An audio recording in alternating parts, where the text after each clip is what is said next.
ओम नमः शिवाय। हर हर महादेव। सभी माताओं बहनों को मेरा प्रणाम। आज के इस वीडियो में जानेंगे हरियालिका तीज पूजन की और व्रत की विधि क्या है, कैसे कब करना चाहिए, हरियालिका तीज की सही डेट क्या है और हरियालिका तीज किस टाइम पर 2020 में करेंगे आप, और हरियालिका तीज की पूजा की विधि क्या है, पूर्णतः इस वीडियो में हम सभी जानने वाले हैं। तो वीडियो को अंत तक जरूर देखिएगा आप सभी, क्योंकि पूरी विधि आपको पता चलेगी। ये व्रत भाद्रपद मास की शुक्ल पक्ष की तृतीया तिथि को किया जाता है। इसे व्रत राज कहा गया है। इस व्रत के बारे में ऐसा कहा गया है कि यह महिलाओं के लिए सर्वोत्तम व्रत है, यानी कि इस व्रत को कुंवारी कन्याएं अगर करती हैं तो उन्हें मनोवांछित पति की प्राप्ति होती है, यानी कि वो जो पति चाहती हैं वो मिल जाएगा तथा इच्छा के अनुसार उनका विवाह संपन्न हो सकेगा। इसके अलावा अगर सौभाग्यवती महिलाएं करती हैं, यानी कि शादीशुदा जो महिलाएं हैं वो करती हैं, तो उन्हें जन्म जन्मांतर तक उत्तम सुहाग की प्राप्ति होती है, उनका दुर्भाग्य समाप्त हो जाता है। यदि विधवा महिलाएं, विधवा माताएं बहनें इस व्रत को करती हैं तो उन्हें अगले जन्म में उत्तम सौभाग्य की प्राप्ति होने का संयोग ये व्रत बना देता है। तो इस व्रत को कुंवारी कन्या, सौभाग्यवती महिलाएं, इसके अलावा अन्य सभी महिलाएं कर सकती हैं और सभी को करना भी चाहिए, क्योंकि अगर जीवन से दुर्भाग्य को मिटाना चाहते हैं, दुर्भाग्य को समाप्त करना चाहते हैं, तो आपको यह व्रत अनिवार्य रूप से करना चाहिए। यह व्रत सबसे पहले माता पार्वती ने भगवान भोलेनाथ को पति के रूप में प्राप्त करने के लिए किया था। इसके लिए हमने कथा भी इस चैनल पर सुनाया है, कथा भी आप जरूर श्रवण कीजिए। और यह व्रत भाद्रपद मास के शुक्ल पक्ष की तृतीया तिथि को किया जाता है, जिस दिन हस्त नक्षत्र तृतीया तिथि के साथ सम्मिलित होती है, उसी दिन इस व्रत को करने का विधान है। पुराणों में ऐसा लिखा हुआ है कि इस व्रत को करने से जीवन के सभी दुख, दरिद्रता, दुर्भाग्य समाप्त हो जाते हैं और महिलाओं के जीवन में यह व्रत सौभाग्य दिलाता है। इस बार हरियालिका तीज का, यानी कि हरितालिका तीज का जो व्रत है, जिसे तीजा व्रत कहा जाता है, व्रत राज कहा जाता है, 21 अगस्त 2020 यानी कि शुक्रवार के दिन हरियालिका तीज का व्रत रहेगा। इस व्रत में ये नियम होता है कि सुबह जैसे ही सूर्योदय हो, उसके पहले बायना, यानी कि अपनी सास के हाथ से आशीर्वाद स्वरूप कुछ फल या मिठाई लेना चाहिए। वैसे कई जगह इस परंपरा का विधान नहीं है, लेकिन कुछ एक जगह अपनी सास के हाथ से या अपनी जो भी बुजुर्ग माताएं बहनें घर में होती हैं, या कोई ब्राह्मणी हैं या कोई अन्य महिला हैं जो बुजुर्ग हैं, जो सम्माननीय हैं, उनके हाथ से फल या कोई मिठाई सुबह सुबह प्राप्त करके थोड़ी सी फल मिठाई ली जाती है। और सौभाग्य की वस्तुएं, साड़ी, बिछिया, पायल, जो भी उनके आशीर्वाद स्वरूप मिलता है आपको, वो जरूर लेना चाहिए। किसी न किसी से उनका आशीर्वाद लेकर के सूर्योदय जैसे ही होता है तब से इस व्रत का प्रारंभ कर लेना चाहिए, जो कि अगले दिन सूर्योदय तक व्रत चलेगा, यानी कि लगातार 24 घंटे का यह कठिन व्रत होता है। इसमें निर्जला निराहार व्रत को किया जाता है, यानी कि ना आप पानी पिएंगे, यानी कि जल भी ग्रहण नहीं करेंगे, ना ही कुछ खाना होता है इस व्रत में, ना ही किसी प्रकार का फलाहार, ना ही दूध, ना ही दही, यानी कि किसी भी प्रकार के खाने की चीज को आपको नहीं खाना चाहिए इस व्रत में, नहीं तो ये व्रत भंग माना जाता है। बहुत ही कठोर और बड़ा ही आत्मसंयम को धारण करने वाला ये व्रत होता है।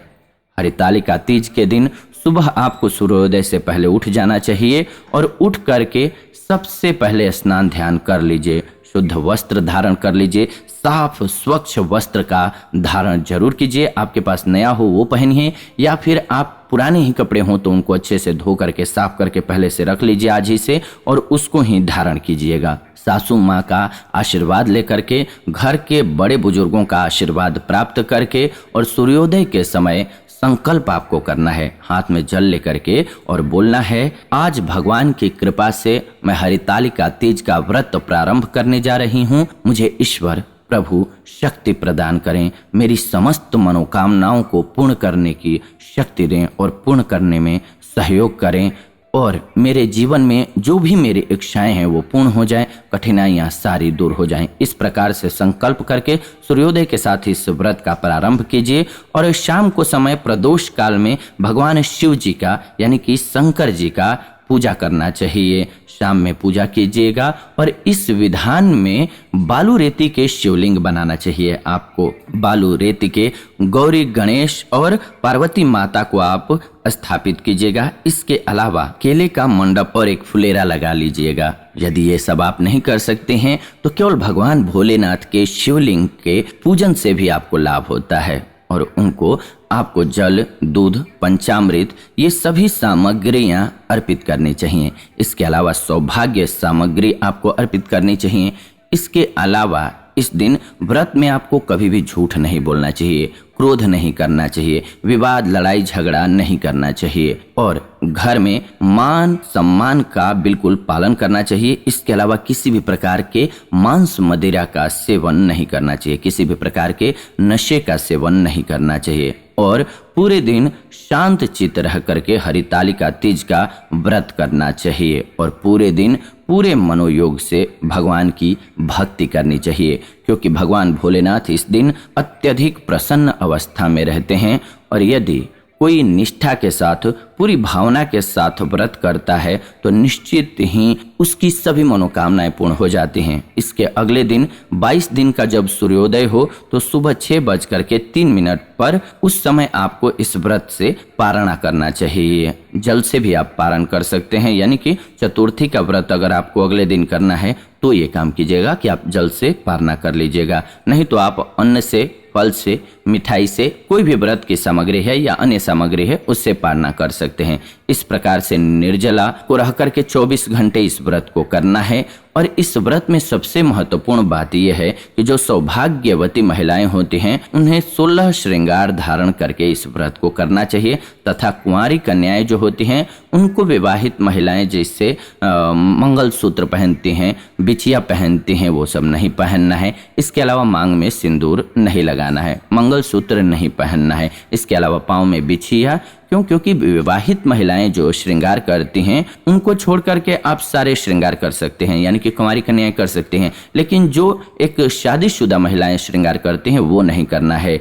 और इस व्रत की कथा इसके बाद सुनना चाहिए और ये अनिवार्य रूप से सुनना चाहिए। कथा नहीं सुनने पर आपको पूर्ण लाभ नहीं मिलता है व्रत का। और रात्रि में 4 प्रहर की पूजा का इसमें विशेष विधान है, क्योंकि रात्रि में अगर आप सो जाएंगे तो भी आपका व्रत भंग माना जाता है। इसलिए पूरी रात जागरण करके ही इस व्रत का पालन करना चाहिए और रात्रि के समय भगवान का भजन कीर्तन करें, भगवान की कथाओं को सुनें, भगवान की महिमा का गुणगान करें, उनका ध्यान करें। और 4 प्रहर की पूजा का विशेष विधान है। पहला प्रहर जो है 21 तारीख के दिन भर आप व्रत करेंगे और शाम को जैसे ही 6 बजेंगे उस समय से पहला प्रहर आपका स्टार्ट हो जाएगा। उस समय प्रदोष काल भी रहेगा, तो 6 से 9 के बीच में पहला प्रहर, दूसरा प्रहर जो है 9 से 12 के बीच में और तीसरा प्रहर रात्रि 12 से 3 और चौथा प्रहर 3 बजे से लेकर के सुबह 6 बजे तक रहने वाला है। इस दौरान आपको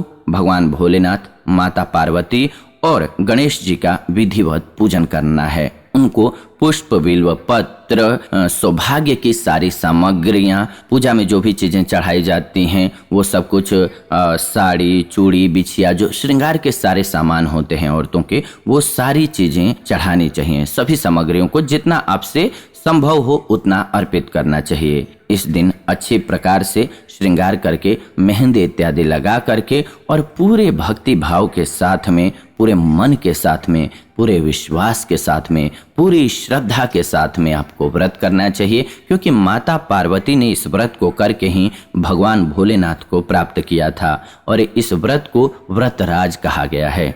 भगवान नारायण के मुखार बिंदु से जो है इस व्रत को सूची महाराज ने सुना और सूत जी महाराज के द्वारा 88,000 ऋषियों ने इस व्रत को सुना था और इस व्रत का संपूर्ण वृतांत जो है भगवान भोलेनाथ ने अपनी अर्धांगिनी पार्वती जी को सुनाया था। भगवान भोलेनाथ ने कहा था, जैसे तारा गणों में चंद्रमा और सभी वर्णों में ब्राह्मण, और सभी प्रकार से जो है देवी देवताओं में नारायण प्रसिद्ध हैं, उसी प्रकार से हरितालिका तीज का व्रत जो है वो सभी व्रतों में उत्तम होता है।